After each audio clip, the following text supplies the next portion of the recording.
আসসালামু আলাইকুম। ইনশাআল্লাহ আশা করি সবাই ভালো আছেন। আলহামদুলিল্লাহ আমিও ভালো আছি। আপনারা সকলেই জানেন যে আজকে আমাদের বাংলাদেশে একটা দুর্ঘটনা ঘটছে উত্তরাতে। মেবি আমি যদি ভুল না করে থাকি, মাইলস্টোন স্কুল অ্যান্ড কলেজে। তো এখানে দেখছেনই আজকের কী অবস্থা, পুরো একদম ছায় সব কিছু। অনেকের আগুনে গা ঝলসে গেছে।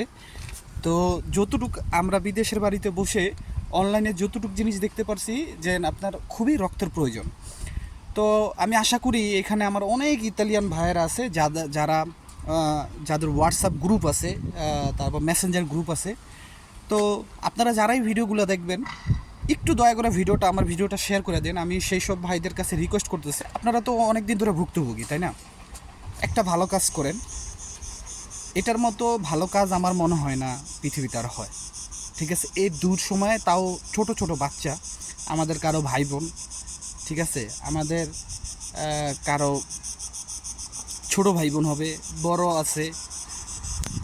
মানে এটা কিন্তু আমার মতে যে আমার মন চাইতেছিল যে এগুলো দেখার পরে যে আমি যদি ওইখানে গিয়া মানে রক্তটা দিতে পারতাম, তাহলে জাস্ট এইটুক একটা কথা বলতাম যে মানে আমার শরীরের ভিতর আপনি ততটুকুই রক্ত রাখেন যতটুকু রাখলে অ্যাটলিস্ট আমি একটু কোনো রকম বেঁচে থাকতে পারবো। বাকি রক্তগুলি আপনি নিয়ে তাদেরকে বাঁচান। তো আমার এই কথাগুলি বলার একটাই কারণ যে আপনারা যারা গ্রুপে আছেন, ইতালি ভুক্তভোগী, আপনাদের অনেকগুলো গ্রুপ আছে।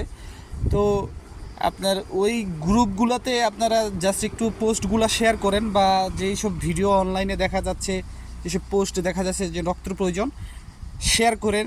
যার যেখানে দেখবেন যে রক্তের প্রয়োজন সেখানে যান, ঘটনাস্থলে যান, দেখবেন। এর পাশাপাশি মানে আল্লাহ যেন কীভাবে আপনাদের মনে করেন যে এই একটা ঝামেলা থেকে বের করে আনবে কোন উসিলায়, সেটা আসলে বলা একদমই মুশকিল। তো অবশ্যই আপনারা এই বিষয়টা একটু ভাববেন, দেরি করবেন না, যেহেতু বাংলাদেশ এখন রাত। তো খুবই খারাপ একটা অবস্থা। আপনারা দেখেন কতটুকু করতে পারেন। আর যদি পারেন যে আরও কোনো যদি মানে সাহায্য সহযোগিতা লাগে, এটা সবার জন্য আমি বলতেছি যে আপনারা প্লিজ সেখানে আপনারা ইনভলভ হন। তো সবাই ভালো থাকেন, আর ভিডিওটা পারলে শেয়ার করবেন।